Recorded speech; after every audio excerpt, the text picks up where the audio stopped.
Hi, everyone, and welcome to another episode of the Cabblow Studios Business of Animation podcast, the podcast that is dedicated to helping budding animation entrepreneurs create financially sustainable businesses while also maintaining personally fulfilling creative careers. My name is Cabblow. I am your host, and this is episode 3.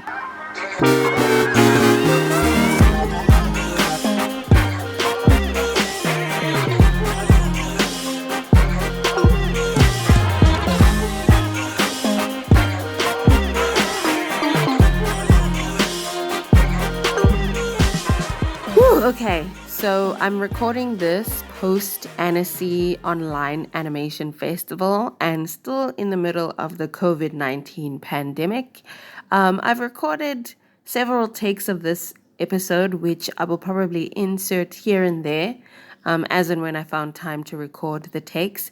But now I just want to sit and dive through the content of the episode. So this episode is titled The Independent Animator's Survival Kit.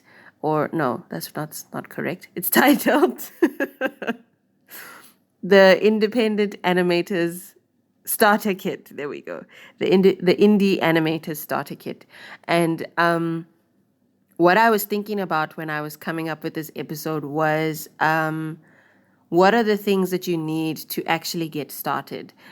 Because I'm just kind of building off of the previous episodes. So the first episode was why I started.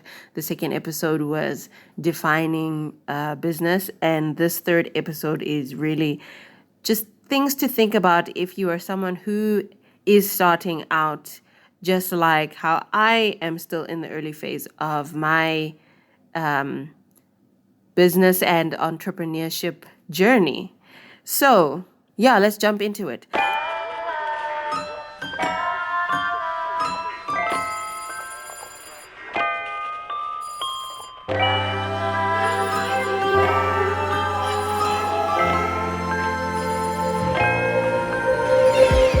Okay, so like I said, today's episode is called the Independent Animator Starter Kit. These are things that I've been thinking about that I believe are really good tools, ideas, thoughts, items, elements to have that will give you a good starting point if you're looking to jump in and create an animation business or an animation related business. And I will give like a caveat quid pro quo, like the genie from Aladdin, where he's like, master, there are a few terms and conditions to the wishes. So here are my terms and conditions to this list that I came up with. This is by no means like a one-size-fits-all situation.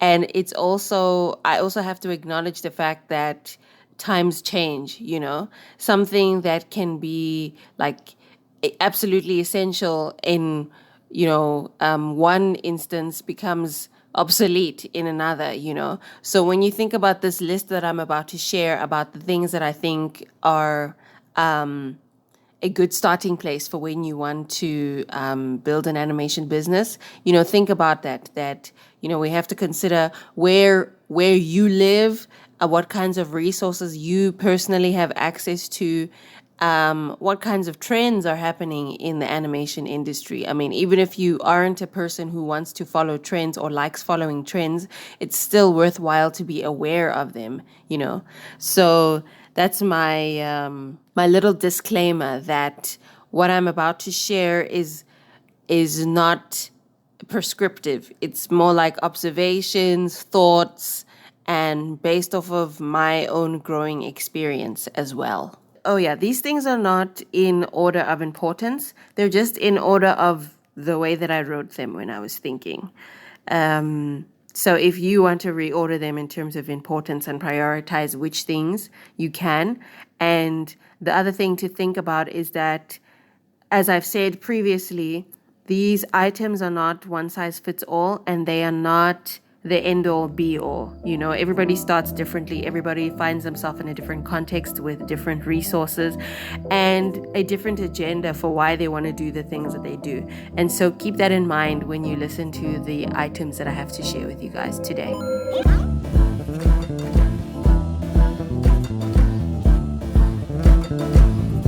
So the first thing that I have here on my list is skill. And I think that's one of the first things that you need to have, is you need to have some kind of skill within animation. And skill could be something that you have earned and trained in. For example, if you went to animation school or film school or some other school, maybe you're transitioning into the animation industry from a different industry.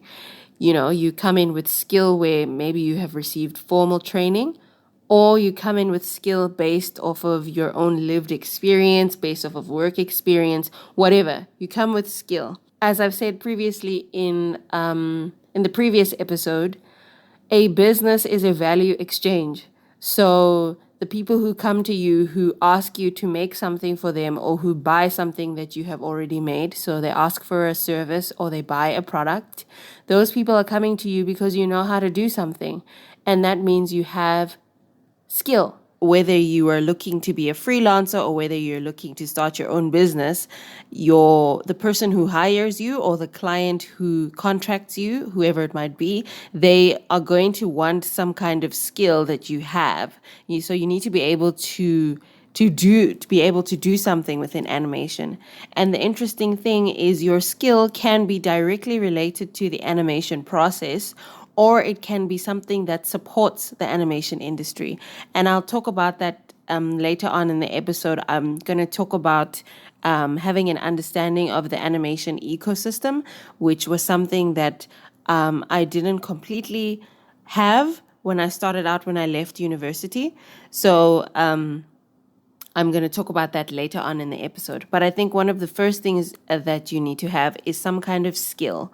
So for me, the skill that I had was animation directing. Now that I think about where I was when I left university, the skill that I had was animation directing, which meant that I knew how to come up with an idea, I knew how to script write, I knew how to storyboard, character design, I knew how to work with a team because in university, especially in your senior years, you get to work with juniors who act as your team or your assistants.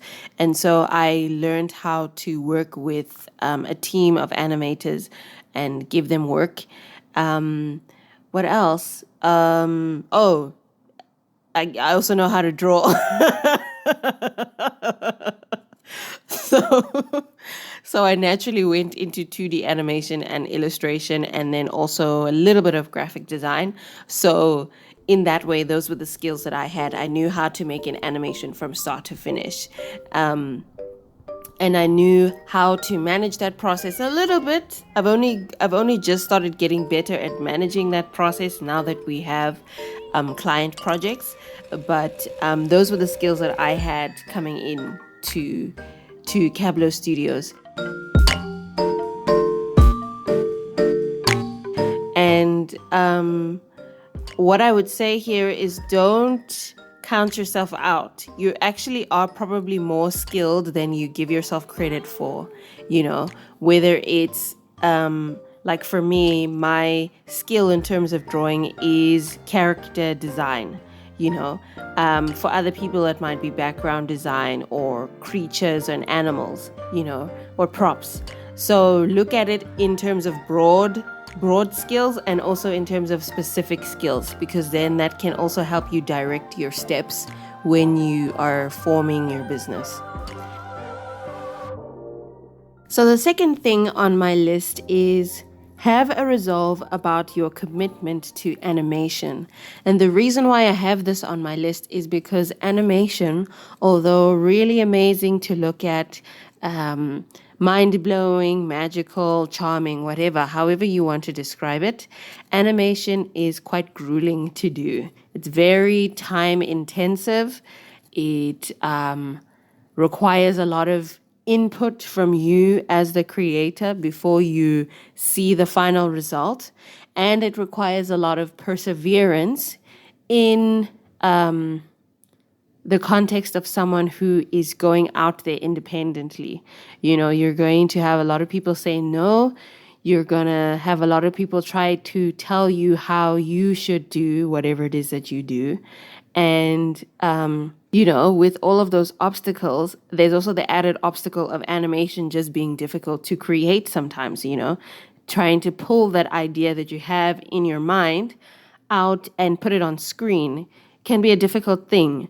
So one thing that you have to be very certain of when you decide to do this is you need to be certain of your personal resolve to be committed to animation. And to be honest, I don't really know how to tell you whether you're resolved or not.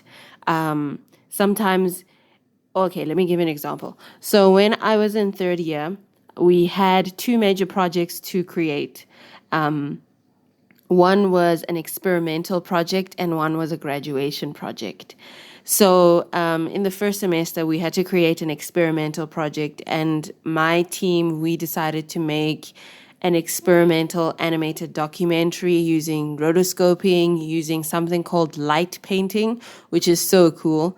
And it was all around, oh yeah, it was we used dance. We used dance as a metaphor and a symbol of living a Christian life. So anyway, I'll put the link to, I guess I probably have the trailer online somewhere on YouTube. So I'll put that link in the description.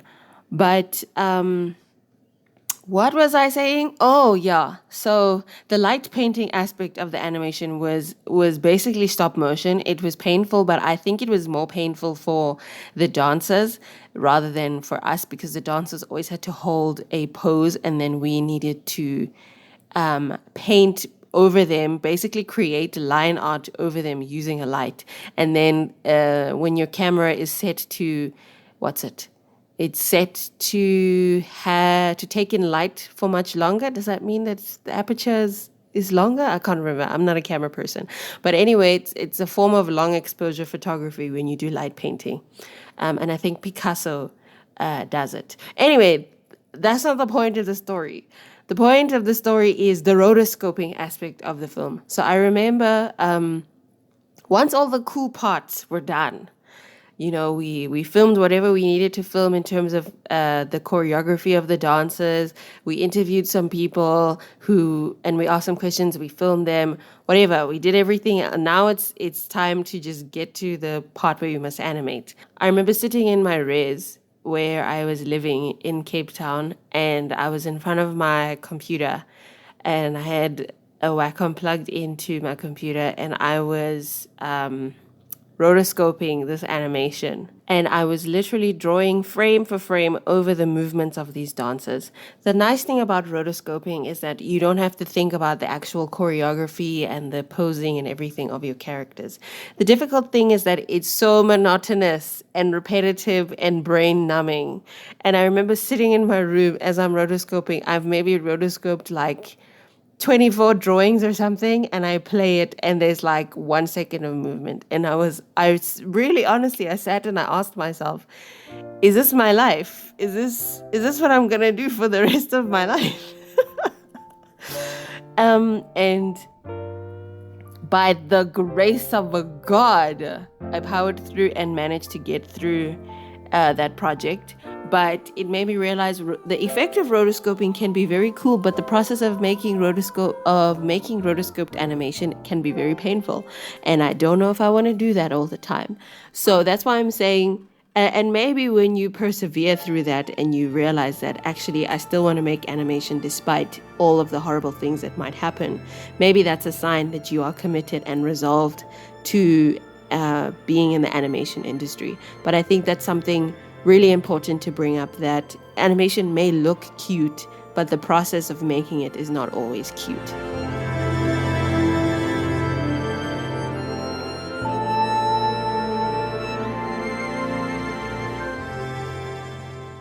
All right, number 3.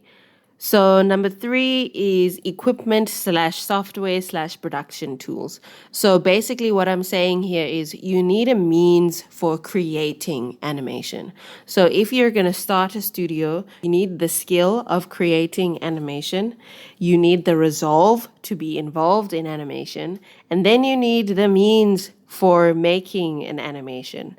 We live in a digital world now. One of the wonderful things about that is tools are varied now and different tools are available as compared to before there was ever anything called the internet. So I remember when I started, I had a Wacom tablet, which I still have, that my family bought for me for my birthday. And I had GIMP, which is an open source software, and all that means is that GIMP is free. That's what I was using for illustration work. And then eventually, with savings, I bought TV Paint, which is what we use at Cabblow Studios. And so when you are deciding to be in animation, you need a means of making your animations, which means if you're going to be a stop motion animator, then you need to think about what it is that you need to do stop motion, camera, the actual objects and characters and things that you're going to use in your animation, a computer to edit it all together, and if you're going to be in 2D animation, are you going to work on paper? Are you going to work digitally? If you're going to be in 3D, are you going to get Maya? Are you going to work in Blender? Are you going to use something else? What kind of equipment, computer do you have? And then on top of that, assessing whether you personally have to have all those items. For example, at Cabblow Studios, we've been asked to illustrate children's books before, but I'm not necessarily going to be the one who's printing those children's books. Think about it like that. If you are in animation and you're thinking about the different items that you need to be able to make in animation, how many of those things do you have to have inbuilt within your business or within your own resources? And how many of those things can you outsource or can you give to somebody else or partner with somebody else?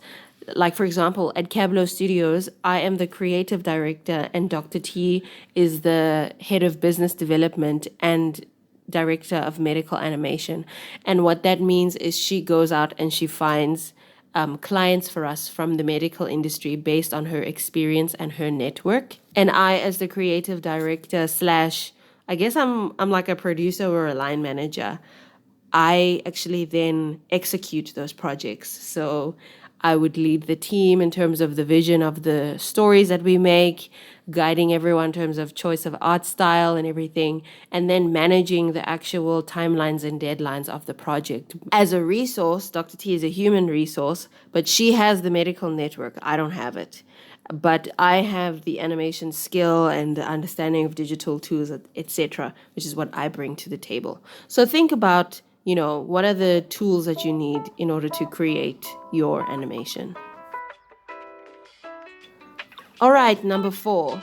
Literally on number 4, I wrote a means of finding work.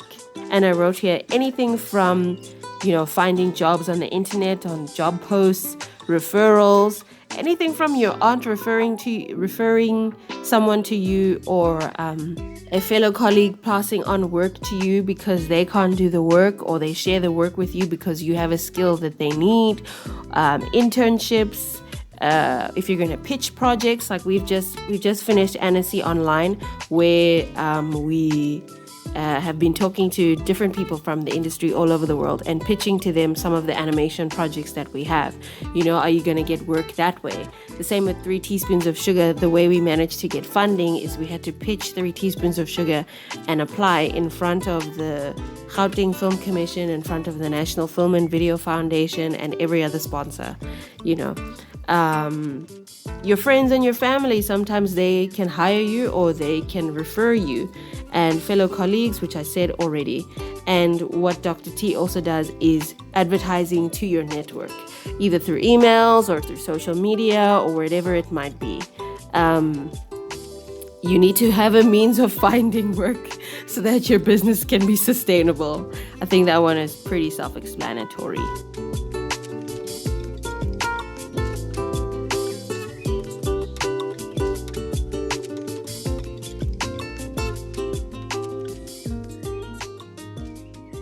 number 5, a means of collecting your earnings. And the reason why I say it in broad terms like that is because you can collect your earnings either through a personal business account, a personal bank account, or a business bank account. You can use things like PayPal if you have international clients. Like, for example, when I was working on Primal, I was working as a colorist on Primal, the Adult Swim TV show.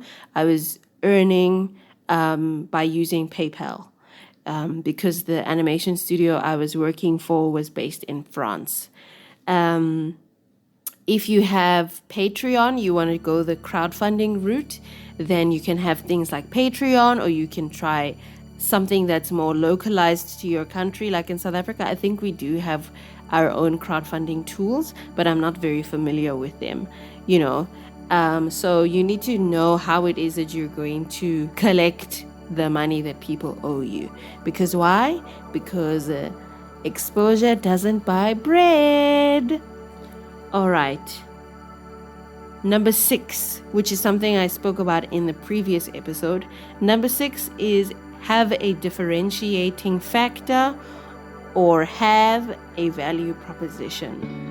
And basically what that means is you need to know how you, as a studio, as a service provider, as a creator, what are you bringing into the market? And sometimes when people say these things, like, it can be so like grand and intimidating. It's like, now I have to think about all the ways that I'm new and fresh and just absolutely something that has never existed ever in the world. And I actually think there's too much pressure. What you need to think about is not how you are like the first person to ever do whatever it is that you're trying to do. And if you are, that's great, because I believe we at Cabblow Studios are we are pioneering medical animation in South Africa, you know, to a certain extent, even if medical animation exists elsewhere in the world.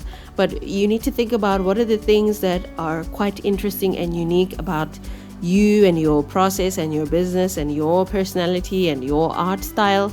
You know, some people, their unique selling point is actually the graphic style or the actual artistic style of their work. It's the thing that makes them stand out. Here's something I can share with you guys.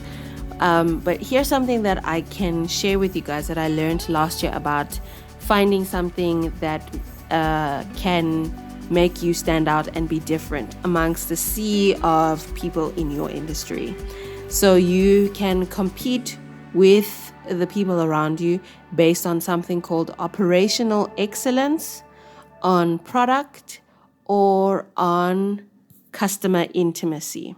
So operational excellence means you do something the exact same way every single time without fail.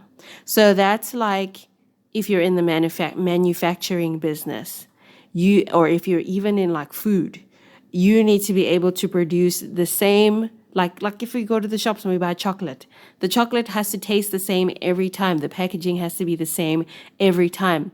I remember when we were learning about this, we were part of the Gauteng Accelerator program, which is an incubator where we won the competition. When we were there, the people who were teaching us were from Emory Business School, and they gave an example using hotels.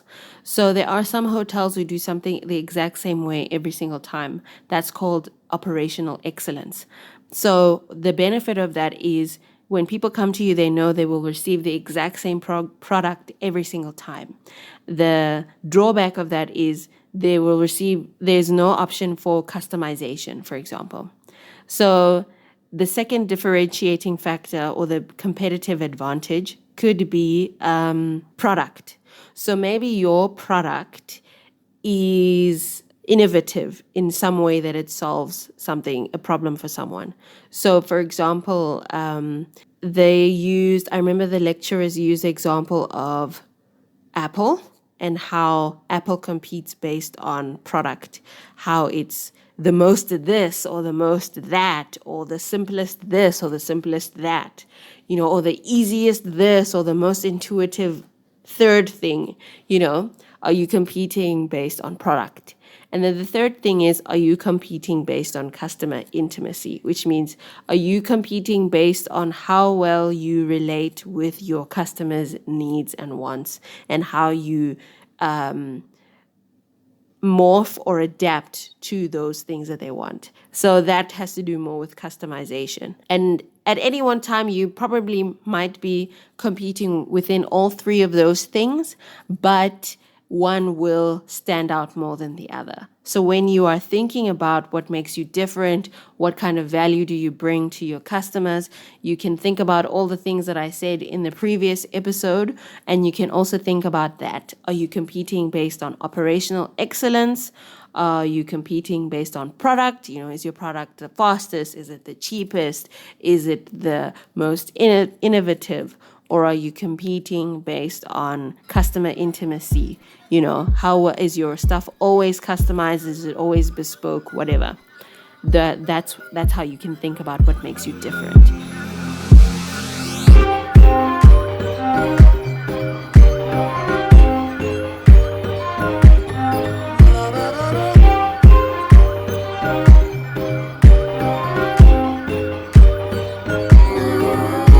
All right. Number 7. And I wrote here, tax registration.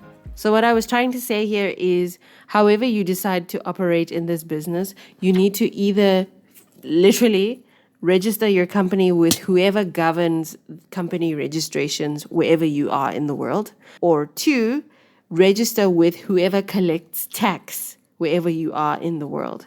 And this is mainly to do with being a compliant citizen who pays their tax. That was just something that I thought of, that, whether you're going to get hired as a freelancer, or you're going to get hired literally in a studio, or you're going to create your own business, whatever it might be, sort out things like tax early and start learning about things like tax early.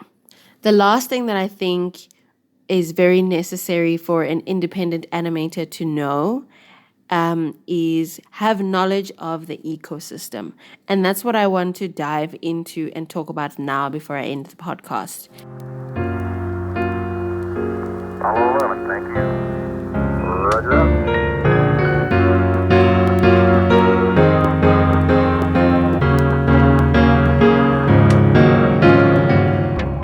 When I was in university and when I've decided to actually create Cabblow Studios, I think I had some kind of appreciation of the overall animation ecosystem, but I don't think I completely understood how wide and how many players there are and how many people there are in animation who don't actually make animation. They just support the production or the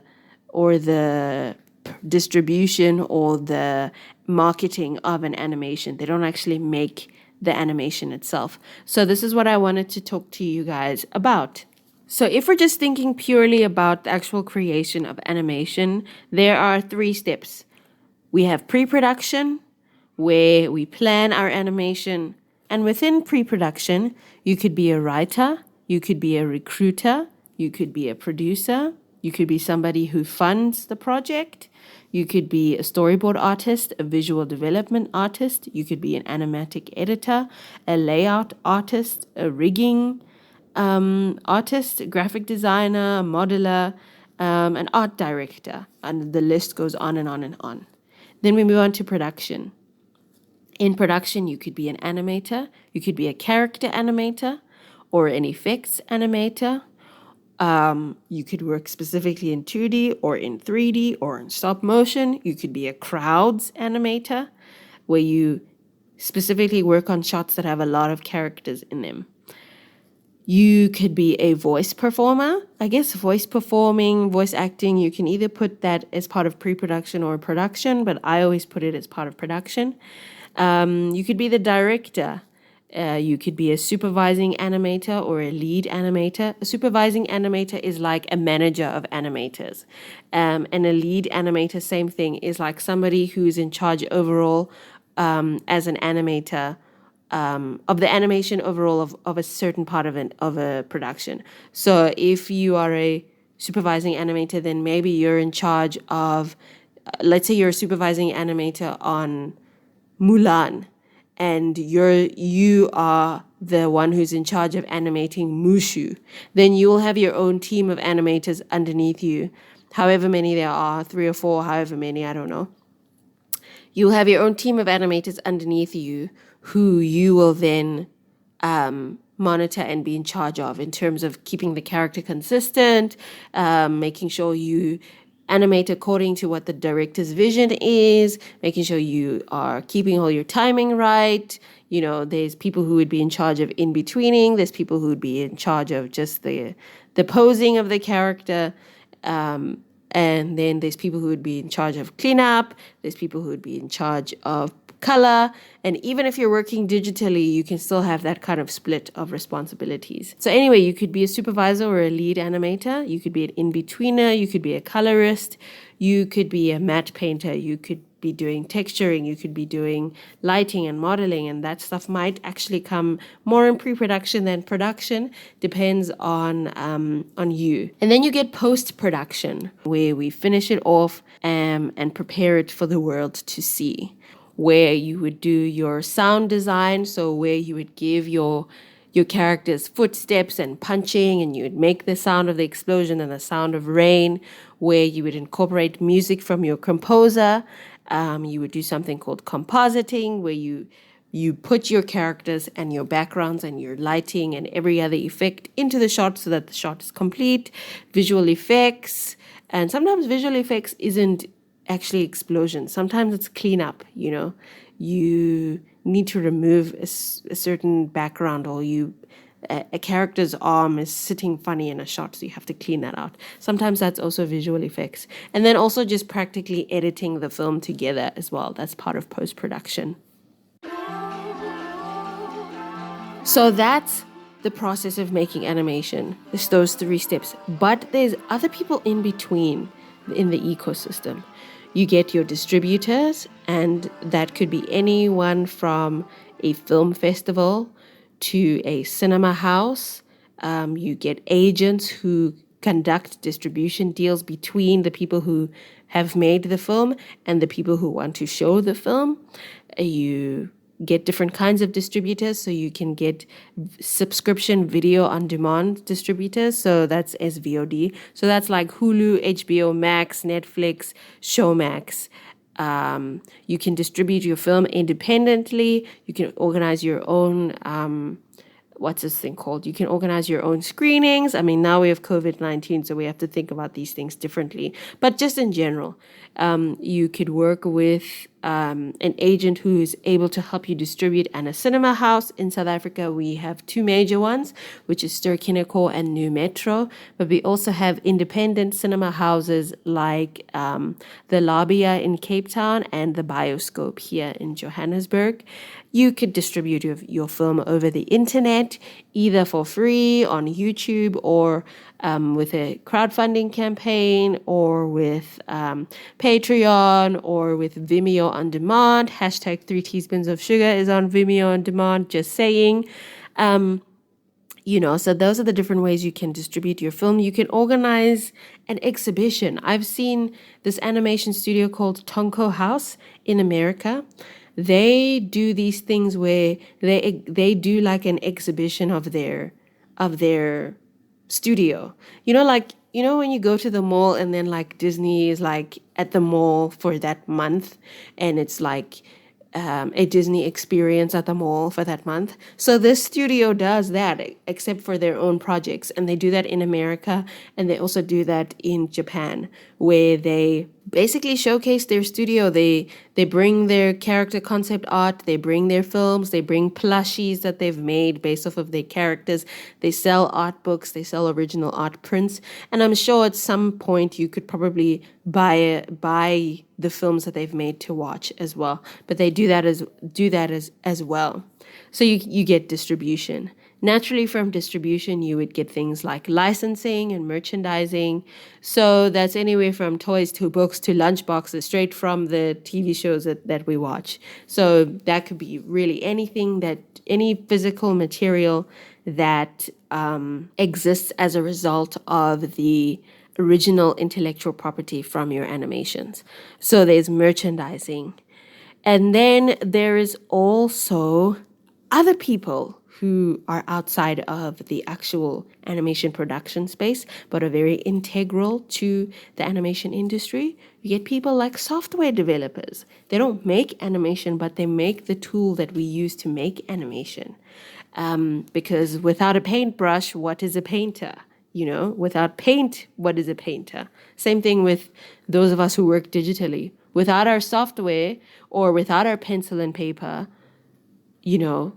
how are we able to do what we do? So, software developers and hardware developers. So people who make TV Paint and Maya and Cinema 4D and ZBrush and Toon Boom Harmony and Adobe Animate and Moho, which I don't think it's called Moho anymore. I think it might be called Anime Studio. I'm not sure, and people who make Wacom's and people who make Huion tablets and people who sell Wacom's and who sell Huion tablets and XP Pen. All of those people, they don't make the animations, they don't make the illustrations, but they make the tools that help us to create those things. Who knows? Maybe you're actually not trying to make animation. Maybe you're trying to actually make some new software or some new hardware that can help with the animation process.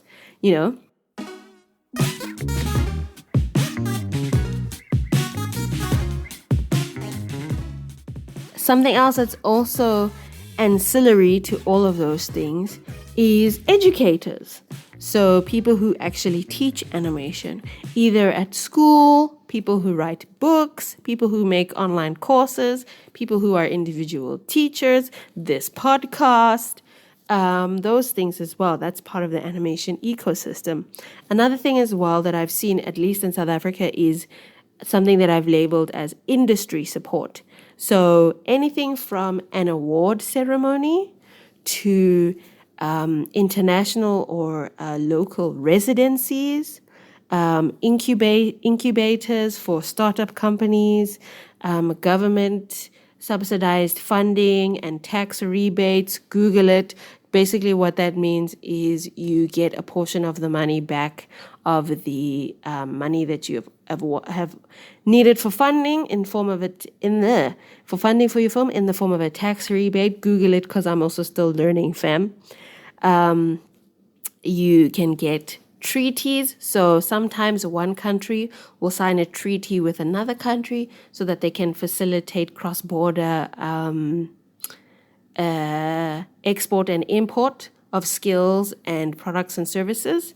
So, like, for example, I think South Africa has a treaty with France that allows us to be able to do things like co-productions where a South African studio and a French animation studio could possibly work together to make a project and share ownership of that project.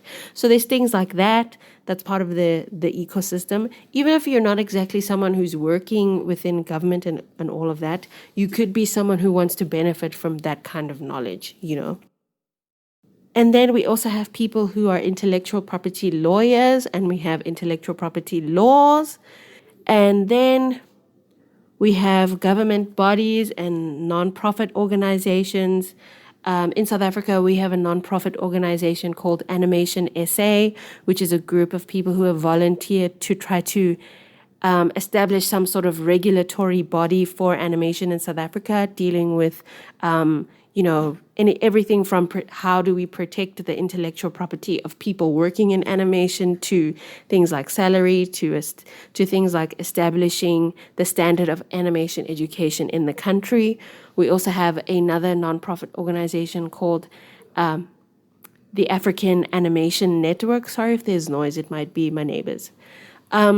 And the African Animation Network is also meant for creating support for the animation industry, but within an African context. And then finally, we have media. So people who specifically cover animation or film media. Anything from websites like cartoonbrew.com or I think it's Animation World Network. There was one website that I was fortunate enough to do an interview on called the africandigitalart.com.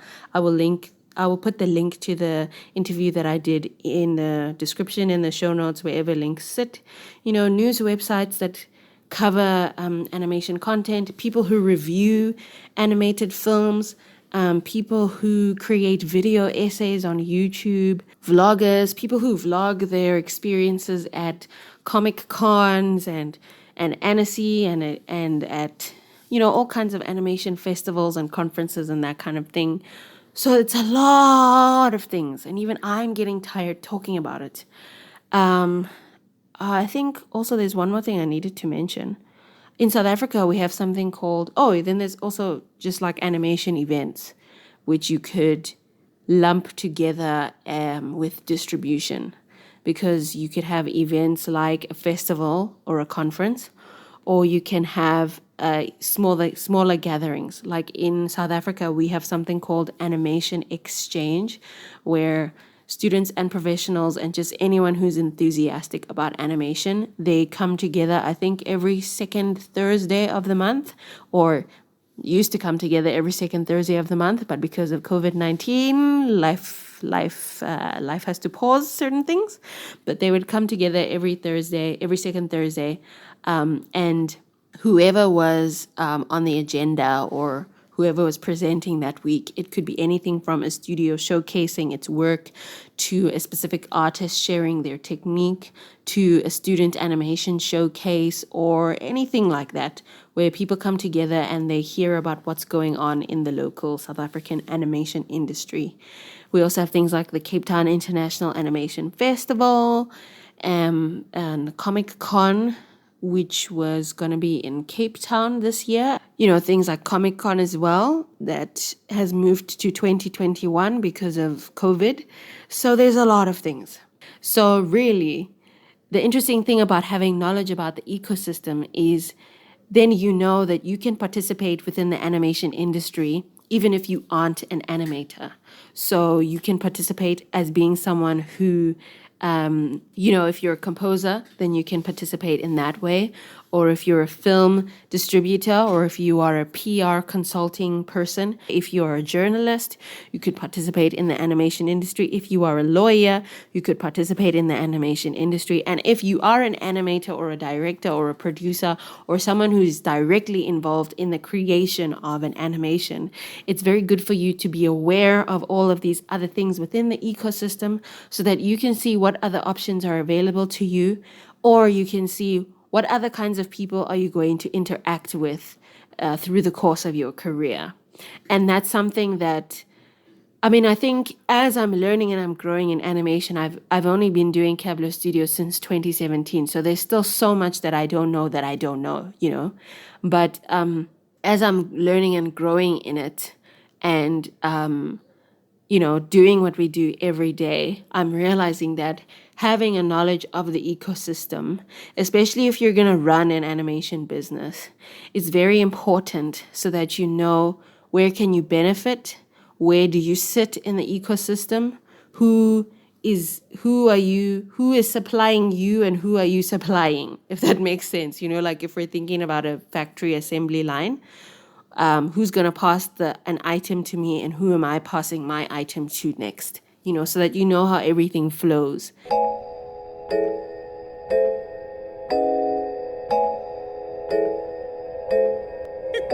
Let's recap, because I've been talking for so long. Whew. So this episode is called the Indie Animator Starter Kit. And these are the 7/8 things that I believe an independent animator needs to get started. It's not one size fits all. It's just my observations.